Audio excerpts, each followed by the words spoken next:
Okay, good morning. We are ready to kick things off, and we'll start with Coach Ivey. If you would, raise your hand and we'll get a mic to you. Remember, there's no recording allowed. And when you ask your questions, please state your name and affiliation. We'll start right here to the right. Niele, Tom Noyes, South Bend Tribune.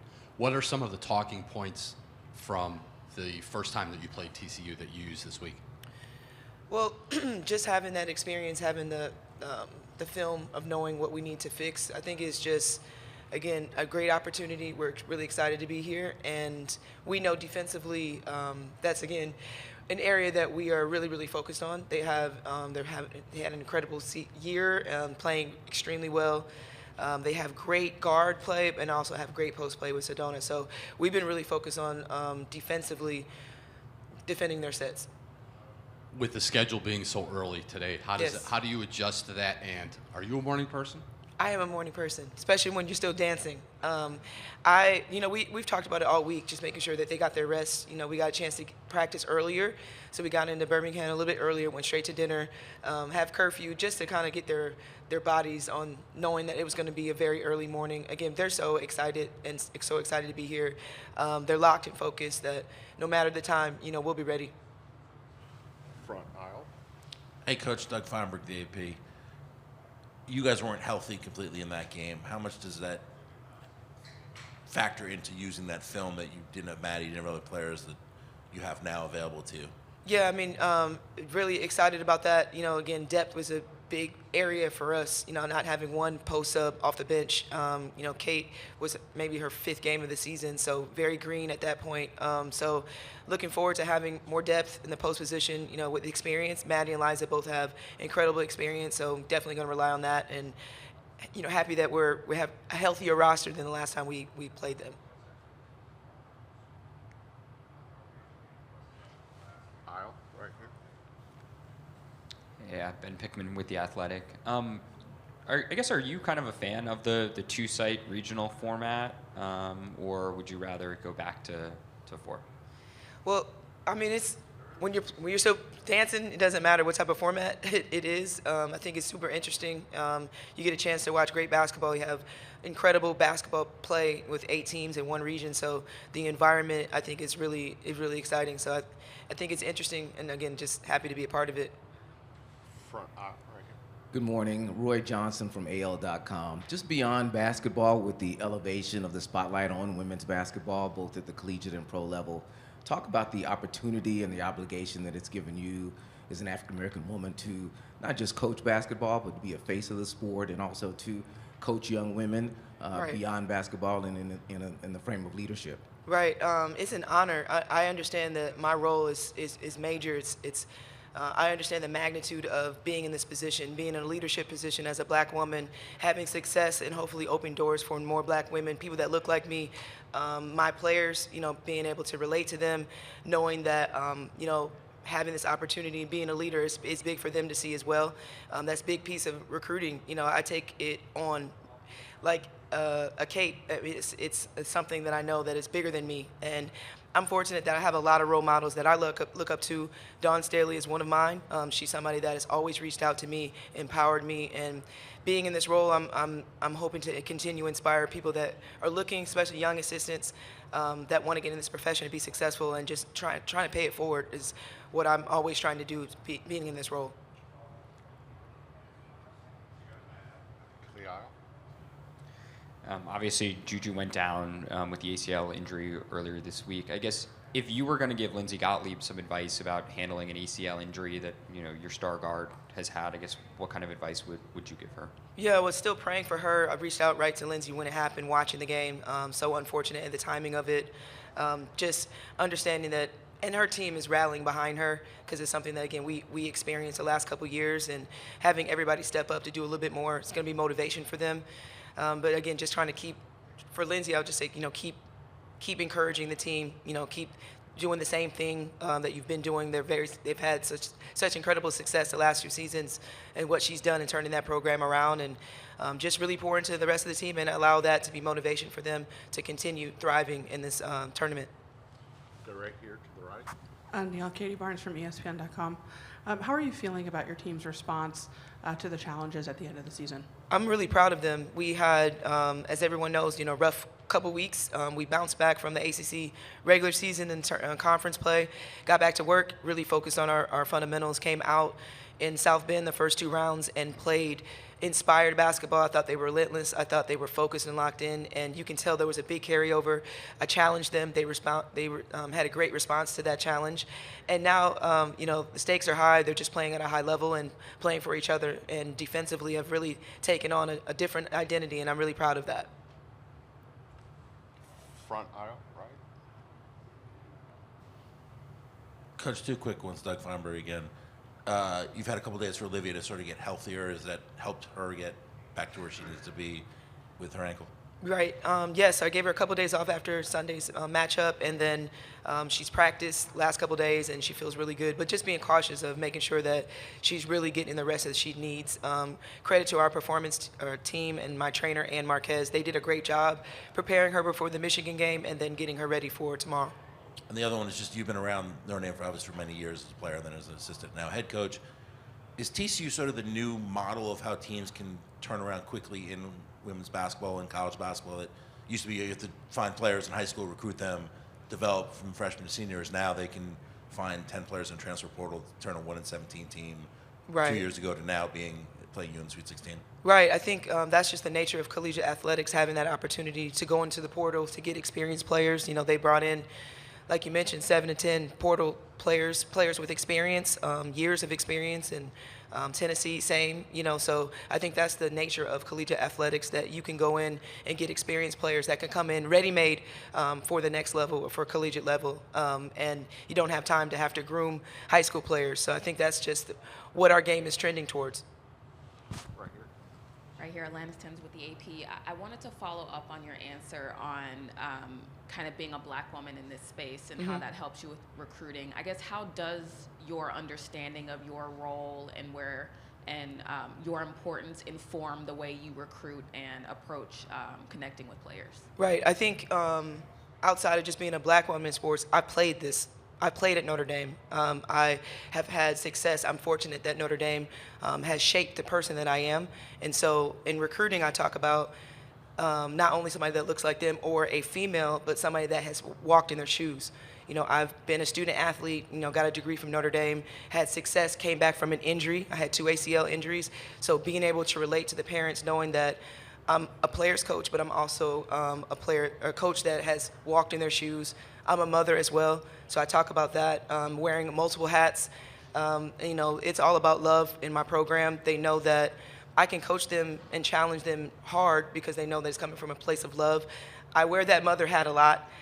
So I'm coach, I'm mom, and so I think that's another way that I try to recruit, so parents can be comfortable that their daughter's going to be taken care of, not just for the 4 years here at Notre Dame, but for life. And so those are my recruiting pitches, because again, I've walked in their shoes.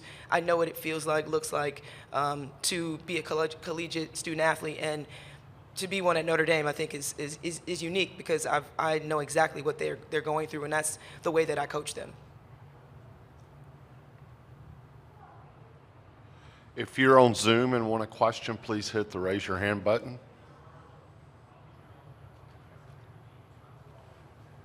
Anyone else in here? All right, we got one on Zoom.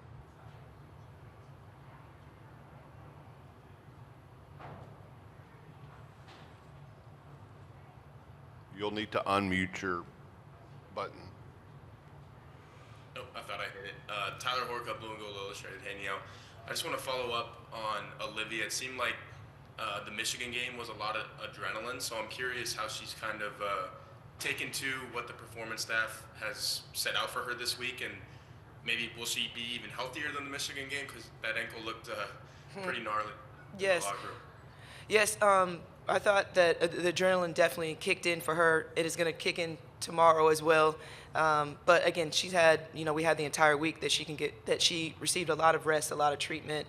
She did exactly what she needed to do as far as being at home, doing the things that our trainer required her to do, and she feels really good, has had a couple practices, and she's fresh and ready.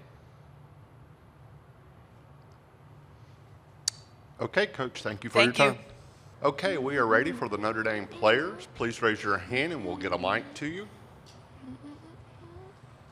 Start up front.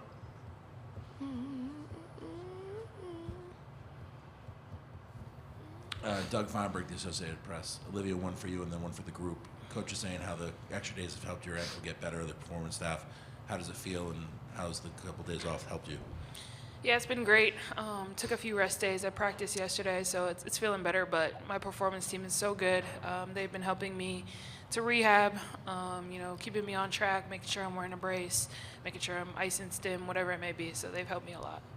And for the group, just what the end of the season didn't go as you probably wanted for the regular season. What changed for the last couple games to get you back to where you were playing for most of the season? Yeah, I think we've just got back to being us. We're back to being confident.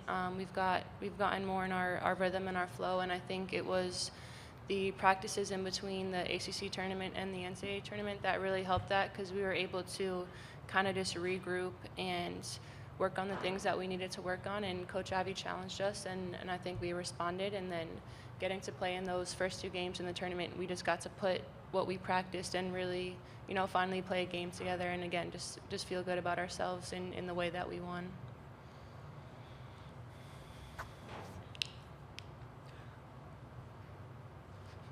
Me? Yeah, I think we got back to our fundamentals, our principles. We were slacking on defense, slacking in our rebounding habits. So we just got back in the gym, like Sonia said. She made practice really hostile and really intense, and she challenged us. So it was really good for us. Olivia? Hannah. Or Hannah, you want to Yeah, just piggybacking off what they said, Coach Ivey made the practices really intense. It didn't end how we wanted it to, but I think it was good for us because we got that one factor back in us. We don't like to lose. We hate the feeling, and now it's all or nothing. And so it's really important that we do all the little things now to take us to that next step. Right here, second row to the right. Cassandra Negley with Yahoo Sports for the group, but maybe starting with Olivia, since you had talked about practices being hostile. Was that similar to those first two losses when you lost to TCU and Utah? Was it the same type of approach coming out of that? Honestly, I don't even remember. That felt like 10 years ago, but I do remember us being in the film room, seeing the hard stuff, and then it was a refocus after that. Because, we went on a 19-game win streak after that. So, it was similar to November in the sense that we just refocused our minds and brought ourselves back to our principles and what makes us a really good team. Sonia? Yeah, I think Liv said it. I think it was similar to November in the fact that we did have to kind of come back together and think, where are we going wrong? So we had to regroup. But I don't remember practices being It wasn't as what hostile. they were during spring break. Yeah. That was a different level of practice, and Coach Ivey challenging us. I don't remember doing that in November. Practices obviously got hard because we had to learn, but I think this time around it was definitely different. It was just different. Hannah? Yeah, I agree. I think we went on break, and then the last 3 out of 5 losses we had went on break, and then we came back. We had a week to prepare. So now we got to get back into game shape. On top of that, we ended up on a loss, and so the practices were way tougher than what they were in TCU. I think TCU was more in Utah. We lost both games, but I think it was more like Liv said, watch film, kind of regroup, see what you're doing wrong, and then get back to practice. We still have a whole season, but now it's real game time, because it's win or go home. Very back. Michael Waterloo with Winsider. Olivia, we saw Juju tear her ACL earlier this week. As somebody who's been through a similar injury, what advice would you have for her just as far as the recovery goes, both physical and mental? Yeah, first up, prayers to Juju. I was actually watching the game in real time and saw it happen. Heart breaks for anyone that goes through that. I wouldn't wish that injury on my worst enemy. So it's just a tough one, but I think the advice that I'd give to her is to take her time. There are a lot of external factors, a lot of people who would, like to see you back earlier than you may, be able to, and you may rush your recovery. But, at the end of the day, this injury takes time, and it really takes you listening to your body and what it needs. So I would just tell her to, stick to her rehab plans. Don't listen to people rushing her back, and, do it on her own time. Yeah. Anyone on Zoom? We'll go back to the front. Doug Fomber again. Olivia, you said it felt like 10 years ago when you played TCU. How much did you guys learn from that? I mean, you weren't healthy at that point as a team. Yeah. They were, for the most part. Like, did you guys watch the film? Or, okay, this really wasn't us in a way. And Coach is saying you've post-stepped now, things you didn't have back then. So how much do you take from that game, I guess, 3 or 4 months ago? Yeah, I mean, obviously the circumstances were different. Could be, a lot of excuses. But at the end of the day, it was a bad game, whether we had 6 people, 10 people, whether we had Maddie or not, whoever it may have been. So yeah, a few days ago we watched the film from when we played them in November, and I was just cringing. I was like, I can't even watch this. It was difficult to watch. But Coach Ivey showed it to us for a specific reason.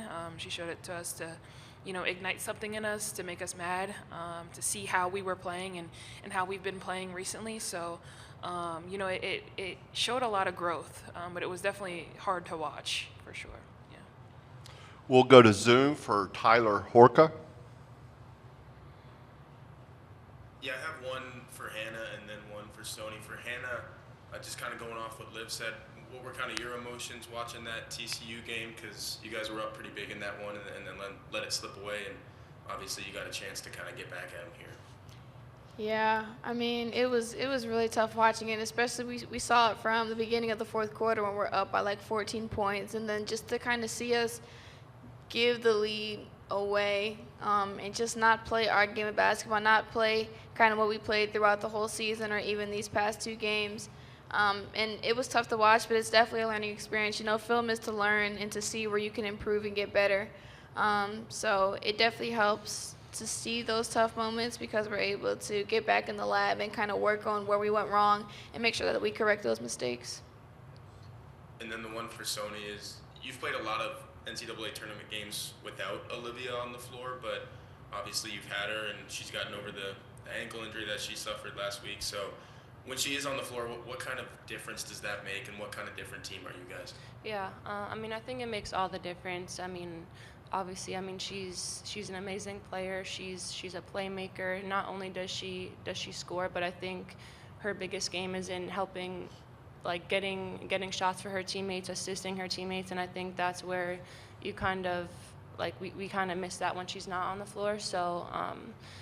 She runs our offense. She's the the head of the snake. So I think that obviously just having her on the court, it's not only beneficial for scoring, but she just does so much for everybody else too. Thanks, Sonia. Anyone else in the room? Okay, ladies, you're dismissed. Thank you.